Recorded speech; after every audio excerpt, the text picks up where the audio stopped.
pa. Morning! Nag-toothbrush ka na ba talaga? Oo.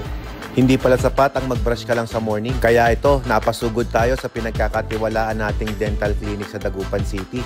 At dito nga yan sa Valdez Dental Clinic. Pagdating sa experience, hindi sila papahuli dahil since 2023 ay established na sila. Sabi nga natin, experience is the best teacher. At alam nyo bang hanggang ngayon ay nag-aaral pa rin si Dr. Veronica sa Amerika para mas lalo niyang pag-ibayuhin ang kanyang kakayanan at abilidad at para mas maibigay niya ang the best service sa kanyang mga kliyente. Kaya naman kahit malayo siya sa aming bahay ay dinarayo talaga namin ito sa Dagupan. Kaya matapos nga kaming ma-cleaning, ito na ang resulta, napakaganda. Mas lalong nadagdagan na naman ang confident ko lalong-lalo na sa aming baby time ni Ella Max. Hindi nga sapat ang pag-toothbrush lamang, kaya bisitahin niyo po ang trusted dentist ninyo every month. In less than 30 minutes, tapos na nga agad yung cleaning namin. Bango.